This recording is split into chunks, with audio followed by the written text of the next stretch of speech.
Witching hours approaching for the Eurozone, well, they're here. All eyes on Frankfurt, the boss of the European Central Bank, Mario Draghi, on Thursday to announce whether the ECB is buying Spanish and Italian debt. As the Associated Press puts it, he has to promise and reveal enough to keep markets happy while nudging Europe's politicians to do more. Too much bond buying, and Spain's politicians can continue to resist asking for a full-fledged rescue plan. Europe's politicians can also put off painful reform. But if there's not enough bond buying, the markets may tank Thursday evening. And let's not forget Europe's paymaster. Germany's chancellor and her center-right coalition also divided over whether Europe has to Germanize or whether Germany has to Europeanize. Her constitutional court weighs in on that matter next week. So do the Dutch, by the way, who go to the polls. That's next week. Today in the France 24 debate, we're waiting for Mario. And waiting along with us is Jean-Paul Betbez, chief economist at Crédit Agricole. Welcome, sir. Welcome. Welcome as well to France 24 business editor Marcus Carlson, Stefan de Vries, Paris correspondent for RTL4. And joining us from Berlin, reporter Peter Bildt. Welcome back, sir. The France 24 debate, where you can weigh in on the conversation on Facebook and on Twitter. You can find us at François F24. What's Mario Draghi going to pull from his hat? We got a dispatch from the Bloomberg news agency speaking of hold on, I got to read this properly here, Marcus Carlos. I don't want to get it wrong. Unlimited sterilized bond buying. I like the unlimited part. What does it mean? Well, as I say, we're getting technical already. Basically, sterilization means that the ECB doesn't want to encourage inflation in any way, shape or form if and when they were to step into the bond markets to buy Italian or Spanish bonds. So what they would have to do, that they would have to take the money out of the equation, so to speak, somewhere else in the economy. What they pump into Italian and Spanish bonds, they would have to yank out somewhere else. So that sounds like a pinnacle game. You know, one of those you move things one side and back the other. That's not going to please the markets. I don't think it's going to. The markets are not going to mind. I don't think that's a technicality. Yes, there will be lots of toing and froing about it, probably in the markets and among chief economists, etc. But it's not a main show in town at the moment. I believe it won't be the main show in town when we listen to Mario Draghi on Thursday. What's the important thing you're expecting out of his statement on Thursday? As well has a role because you say. Of course, I will buy, and on the contrary, I will sterilize. Okay, so at the end of the day, from a German point of view, it is the same, and it is unlimited. I mean that there is no limits. So so please, markets, be aware that I will do whatever it takes, to defeat speculation and something like that. So there is something which is sterilization. This is German, and unlimited. This is for the market. All right. It sounds like a compromise. Again, I'm Stefan de Vries. Is this one of those compromises that won't satisfy anyone? Well, I think I'm afraid it's just. By the way, I saw you put on your hashtag Groundhog Day. Are you saying that what's happening on Thursday doesn't matter all that much? No, nothing matters actually. It's just all small little steps that lead to basically the survival of the euro, because every European leader has said, and also the leaders of the central banks, we will do anything to keep the euro alive. So that is what's going to happen. And all the rest is just small details to keep the press happy, to keep the markets happy. But in the end, we will survive. The euro will survive. And, we will having this discussion in 3-4 years and probably saying exactly the same thing. Peter Bildt, over in Berlin, how much are people waiting for Mario's press conference, which is Thursday at 2 p.m. Eastern Central Time? Well, I think the expectation that that Super Mario would actually say something decisive, I think those expectations are quite likely to be disappointed. If you have a very close look at the last press conference that he gave, when he was asked really to explain what he had meant by "we'll do what it takes," he was very careful to actually read the words "might do all that it takes." In other words, there is no specific plan was laid out then, and he was very careful to say that there are various committees within the central bank that really need to lay out the best technical and tactical plan. And that was at the start of August, and the markets didn't like it. Well, they didn't like it. On the other hand, I don't think he can pull the same trick twice, if indeed it was a trick. I think it wasn't so much that he pulled a trick, it was more that the markets were looking for something to cheer about, and he simply had to bring them back down to earth. Now, it's not clear to me that until the German Supreme Constitutional Court has, if you like, laid down the limits of what is acceptable in terms of the ESM or in terms of bailout, I don't think we will see a strong statement from Mario Draghi that could, if you like, embarrass either Jens Weidmann, the Bundesbank chief, or indeed his boss, though he's independent, and that is, of course, Angela Merkel. I think we'll have to wait for a little bit longer, a little bit more of this on the one hand and on the other hand, and if you're an economist, on the third hand. So Jean-Paul Betbez, you heard Peter Bildt there. He says the big date is September 12th when the European High Court decides. I don't know how many hands you have, because the story...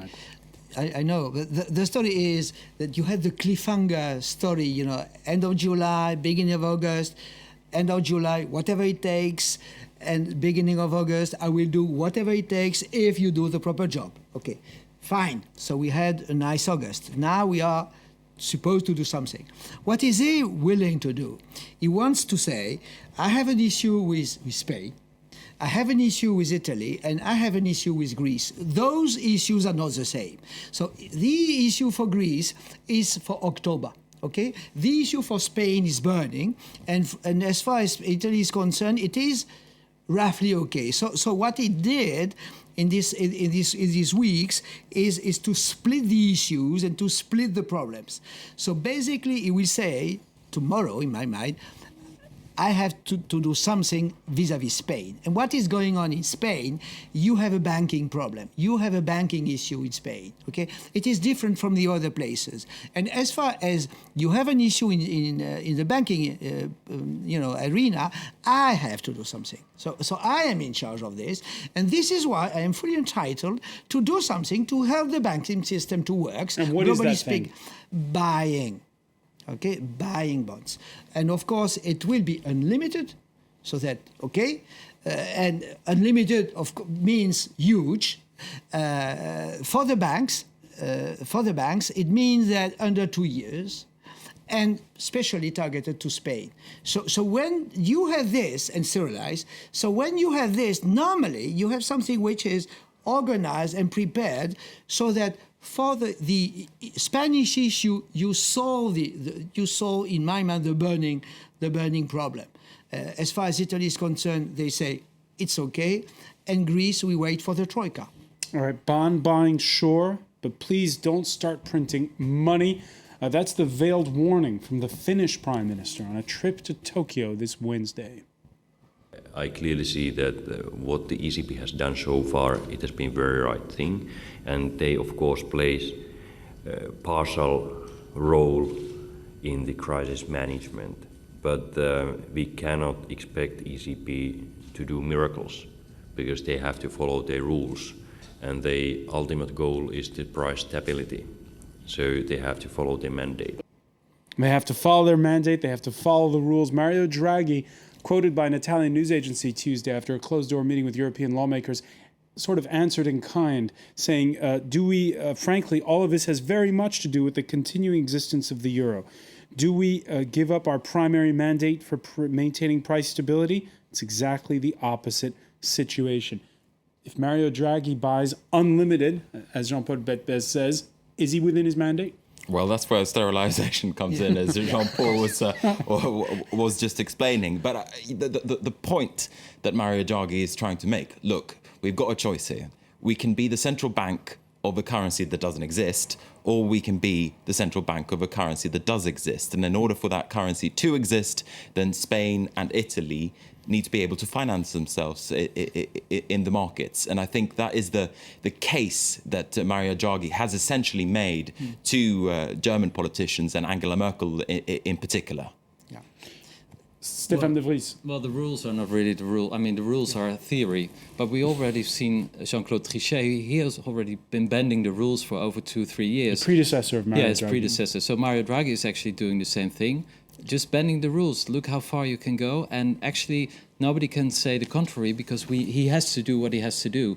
And the fact that he has a mandate, well, that has been a political choice. But rules are just for the rule books, and there's also the real situation, and I think he's adapting to it, but in a very smart way, and that's indeed where the words like unlimited, sterilizing, all this is semantics. But basically, the ECB is already doing something for over 3 years since the crisis started that was not really designed for. Jean-Paul Bepez. As far as the rules are concerned, you have two sets of rules. The first is to fight against inflation. The second is to fight against collapse. Okay, and this is the big story. Okay, so you have in economic theory we have macro, financial stability and monetary stability. So I have two enemies. The first enemy is inflation, and the bigger enemy is right now, of course the big crisis whatsoever. And if you see, for example, what is doing Mr. Bernanke, say, my first mandate is against financial panic. And provided the fact that you have no panic, of course, I have an issue concerning inflation. So my big concern is to avoid a big collapse of the system, okay? Bank runs and the like. And recently he said it has to be on an equal footing, okay? Fighting against inflation and fighting against panics on an equal footing. We do not have this kind of story in Euroland when you say primary objective, and secondary objective being employment. But when you are in this kind of dramatic situation in which precisely we are, okay, inflation is not the issue because we are on the verge of deflation. So the question is, how is it possible to have a system that is surviving? And this is the issue, of course.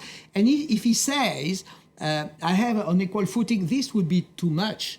But de facto, when you say he has to care of the system, and if in his wording, when you say the euro is irreversible, when you say the euro is irreversible, that means really my first real mandate is to have the euro floating, the euro working.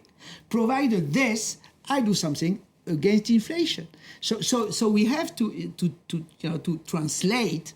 So when you say the euro is irreversible, that means this is my first task because now we are in a very, very dramatic situation. And this is what I am supposed to do tomorrow. Okay? And I will still realize something like that due to the second story, which is inflation. And when I say limited, of course, it is a word because you have de facto always a limited number, a limited amount of money. But that means a huge, okay? And so it says, please markets, if you want to beat me, I am here and I am stronger than you are. This is it.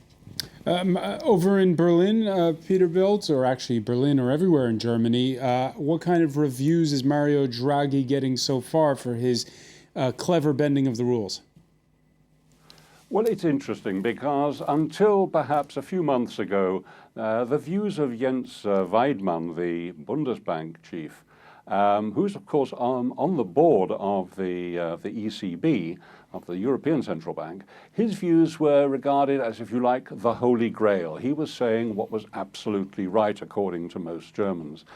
But the pragmatic wing, if I can call it that, of the authorities, and by the pragmatic win, I do mean very much Angela Merkel, I think is beginning to win out. Of course, it helps Angela Merkel to have somebody like Weidmann, if you like, holding up the faith of absolute monetary stability. Of course, only fighting against inflation, not against deflation, which of course is also the danger. Now, if you regard Jens Weidmann as your doctor, well, he's very good, if you like, for your long-term health. He'll tell you to, not to eat too much and not to consume too much, and to keep yourself healthy and fit.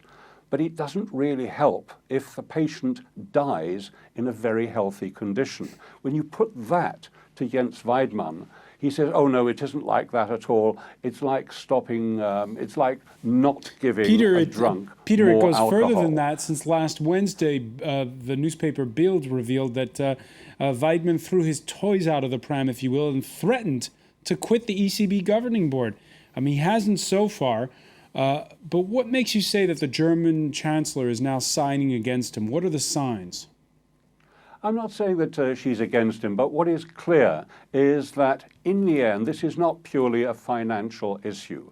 The survival of the euro has been declared a political, almost a geopolitical issue. And so if you say it is irreversible, then of course you have got to do everything, and that includes doing things which perhaps your monetary purity would not allow. You have to do everything in order to keep all of those members in. If that means exceeding some of the mandates by a little bit, well, it's a small sin in the greater good. And I think, if you like, the wider political imperative is now becoming apparent, and that is what is driving Angela Merkel. It's not that she wants to go down this route, but I think she sees that having done everything she can, if you like, to insist on the Club Med countries, the southern countries, to actually get their house in order, they are seen to be trying. They're also, it is apparent to the Germans, and if you like, the Greeks have made this very plain. If we try to go any faster, or if we try to implement these measures absolutely in full and according to these very tight timetables, that won't work either. We'll probably have social revolution. And heavens knows, certainly the Chancellor of the largest country in the Eurozone, in Europe, does not want to see weakness, political weakness and turmoil in the country which is nearest to the Middle East, which is not very far away from Russia. And so all of these political issues, I think, are becoming at least as important in her mind as the purely financial ones. All right, and just very briefly before we go to the break, Stefan de Vries, Dutch elections next week. Yeah. Could that tip the scales in one way or the other? Well, it would be an interesting situation because it could actually mean that there will be a socialist government, and that means an ally to François Hollande. It will also mean the end of the very tough attitude of the Dutch government in the last couple of years. So it could, yes, it could tilt the balance to a more, well, less austerity and more investment, and so a less German Europe and a more European Germany, maybe. All right, we'll see if how that pans out. Stay with us. When we come back in the France 24 debate, we're going to see what Mario Draghi can do when it comes to the specific case of Spain.